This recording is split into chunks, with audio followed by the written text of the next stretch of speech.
Oh, where's my drink? Oh, there we go. So, let's try out Benimaru, boys, and let's see how effective he really is. So, right here and there, you're seeing a pretty much perfect example of how Benimaru is supposed to work. Now, this is pretty much only going to work in an AI setting. So, you know, Arena, Guild War, that kind of situation. And one thing I'll also admit real quick, I straight up didn't even know how Pirate Captain Flan's kit worked, so I was just like, wait a minute, why the fuck is, like, Conqueror Lilias taking damage? It took me, like, a little while to figure out, like, oh yeah, she redirects, oh yeah. SSB shit. Stuff that I can't even possibly remember at all. But, okay, so we went with Benimaru, Mediator, Kawerik, and Yulha to go into this Winter, Conqueror Lilias, and Pirate Captain Flan team. Now, Conqueror Lilias goes first, you react with Benimaru, utterly decimate the team. Pirate Captain Flan's dead, Conqueror Lilias is dead. So the only one left is Winter. Now, with Yulha there, she's the only target of Winter. And you pretty much just are free to go into her whenever you please, and then you eventually win. Now, for Team 2 over here, we have Unbound Knight Arowell, Belian, and Rem. So what I ultimately wanted to try and do here was I wanted to use a little bit of anti-barrier stuff with DJB, and then with Shadow Knight Pyllis there. Shadow Knight Pyllis is going to try and give def buff, try to do any kind of tanking that Belian's going to be doing. And this was the first real mistake that I did. I did not need to use that immunity from DJB yet, because, like, straight up, oh hey, looky there, now guess who doesn't have immunity? It's Zahhak. So that was a mistake on my part right there, but ultimately it doesn't really matter, because ultimately we get really, really lucky with, like, all the attacks that Belian does, because she has blind from DJB that he just gives from his S2 because of the innate barrier that Belian got from just turn 1 of Unbound Knight Arowell being there. Well, hey, cool, we just get the free blind. So, hey, works really, really well in that favor. So maybe, perhaps you should probably have immunity, Belian. I don't know, might be a good idea. But, either way, we went into the Rim for the first turn. We didn't kill. I pretty much was expecting we weren't going to kill. But then, thankfully, next turn, we got the opportunity to go in a second time, and then we just straight up kill Rim with Zahhak. Now, all we have left is Belian. So, I know that this Belian is on injury. So, because I know she's on injury, I'm not even going to attempt to go into Unbound Knight Arowell. So, I'm just going to focus every single attack into Belian, and it's ultimately just going to work out because of the def buff that I have on my team, and ultimately any and all counters that she would do, like Pyllis nerfs the damage that comes in, and also everybody's rocking def buff, and also, like, DJB is a pretty somewhat decent healer if you just, you know, go into the S1 constantly. And hey, the def buff be doing work. So now we have the opportunity for Zahhak to cleanse and then just go in balls deep with his S3.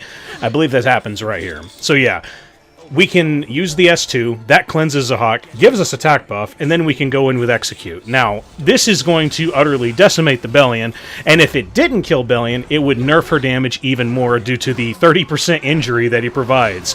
Boy howdy, Zahhak sure is a fair and balanced unit, isn't he? Even better, the fucker just has, like, accuracy on him, too. Zahhak's super, super fair. So, we didn't get a good opportunity to really use barrier inversion right there. I mean, hey, what can you do? But hey, we've already won. So, with that said, that is this team out of the way. Goodbye, Babu Frick! Hey! Great name, by the way. So now for this next team here. This is some Zio, Zahhak, and Senya shenanigans. Now, this is actually a very, very scary looking team, but there is a very, very fatal flaw in his plan. The fatal flaw being, I brought Arunka, Destina, and Sinful Angelica. Now, you may be wondering, well, I mean, what's the fatal flaw here? Well, the fatal flaw is I don't have any elemental advantage units on my team. And because I don't have any elemental advantage units on my team, as soon as I bring Sinful Angelica back with Destina, which is what I'm about to do right now, well, who's going to have the lowest health? And who's going to have immortality? Do you already see where I'm going with this? So yeah, now Sinful Angelica is the ultimate tank for the team. So we ultimately have 2 of her turns to really just go ham hocks wild and see if we can kill the teams. Which, in all honesty, that's more than enough time. It really is. Because all we have to do is, like, 1, hey, if we get lucky, we killed the Zahhak in 1 hit. Okay, cool. We didn't get the additional attack, but hey, now it's Destina's turn. She wasn't meant to kill anyway. So, bam, that's 1 death. Now, 2, we're going to go into Senya right here, because the first attack is going to be Senya onto Sinful Angelica. So, that's the counter attack. It hits Sinful Angelica. I don't give a shit. So, it doesn't hit Arunka. So, we're not provoke locked or anything like that. So, now, the next chance that I get, which should be the very next turn that Arunka gets, I'm going to Soul Burn, go into Senya, and this straight up should kill. It just should kill. Like, there's no ifs, ands, or buts. And I was right. So, yeah, lots and lots of damage right there onto Senya. And now, all we have to do is we just need to get 1 more turn into Zeo, and then we win. And there we go. Now, Benimaru time. So, Conqueror Lilias, Spirit Eye Celine, and Celine. So, I brought Benimaru, Rimuru, and Designer Lilibet.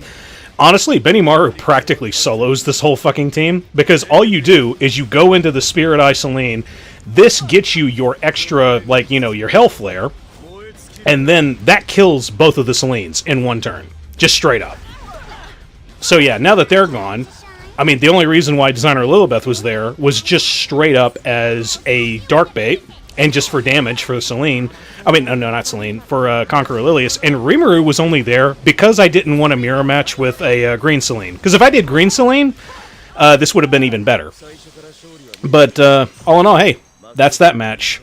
So that's 2 for 2, Benimaru. Now, match number 3.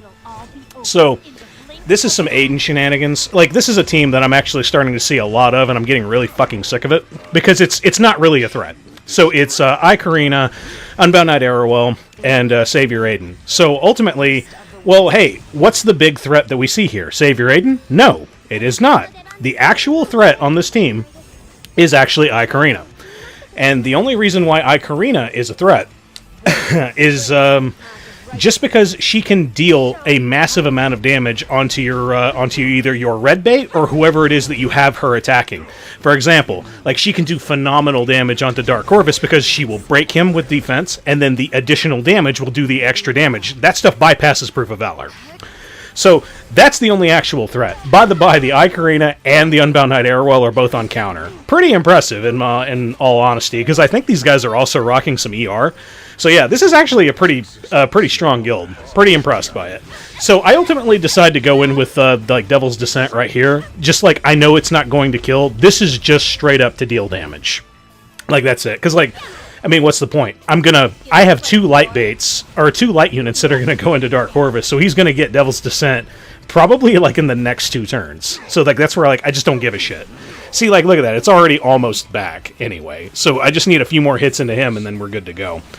And Shuna is actually doing a very, very good job. I kind of wish I had some better gear for her. I either wish she was faster, or if I had maybe 25 to 50 more effect resist, then I would feel very, very safe about using her into other comps. Because I wanted to use her into, like, some Lua baits, but, like, I just don't have the effect resist to do that. And then in that case, it just didn't look very, very appealing to me. But either way, right here, like I said, we have Devil's Descent back again. Now Karina's dead. Now we don't have to deal with any of her S2 horse shit. Period. We don't have to deal with any of it. So now the next logical step is to kill Unbound Knight Arowell, and as soon as Unbound Knight Arowell's gone, we're free to go into Savior Adin and just do as we please.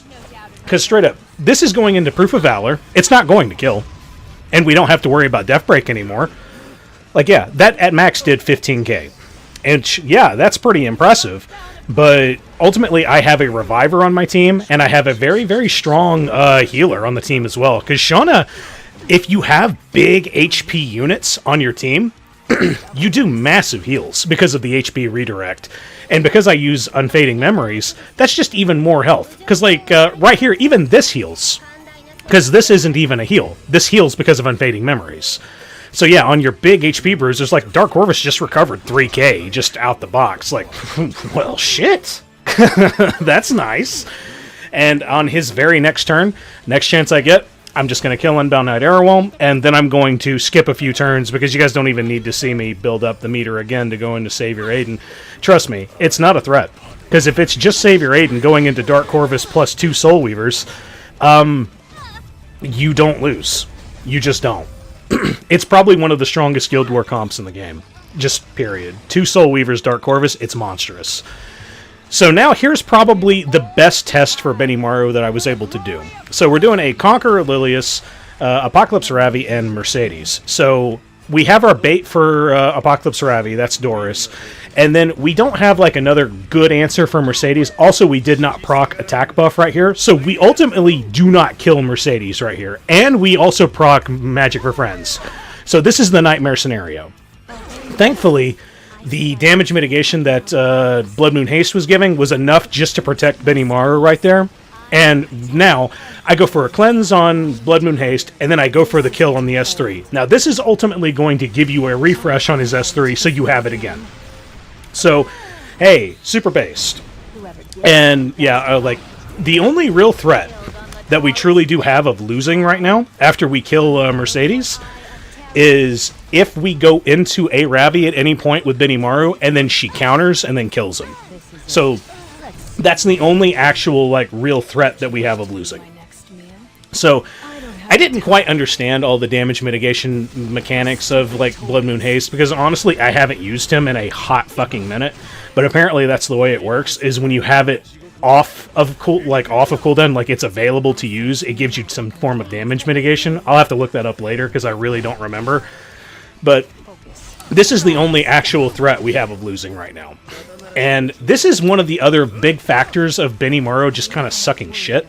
Like, I really, really don't like this. Because if you look at where my stats are right now, I'm ultimately going to have Hellflare on the next turn, but I do not have multi-layer barrier, and I have absolutely no control over that, period. So my only hope now is I'm going to try and go into A-Ravi, hope I get a Death Break, and then I'm also going to, like, see how much damage this does. Ultimately, it does a lot of damage. But like I said, all A-Ravi has to do is proc a counterattack, hit me, and I'm fucking done. Like, that's all that has to be done, and then I lose. Now, thankfully, it doesn't happen. So then we get the opportunity to soul burn with Benny, go in, hey, 26k. So, what's the consensus here? Okay, so Benimaru is good. Benimaru is good into Guild War and into arena-based shenanigans. Basically, if the enemy lets you do your shit, then yeah, he's actually, like, mad good. Like, that's just how it is. But thanks to all of my RTA monkey friends, yeah, if you just straight up don't press your skill for extra turn shit, oh, looky there, Benimaru is a sitting duck ready to die. And that's just the way it is. You just have to accept that. The only other way that you can possibly counter that is you have to basically make him a speed monster. Like, just something super, super fast, so that you like, oh, hey, I don't expect him to go super quick, but, like, oh, hey, here he is, he's doing his shit. Because, like, I don't know, man. Just the way he is right now, I feel like multi-level barrier, or multi-layered barrier, is a little too niche.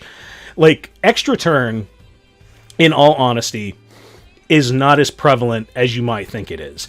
Yeah, all of the super meta heroes have it, but, like, it's really...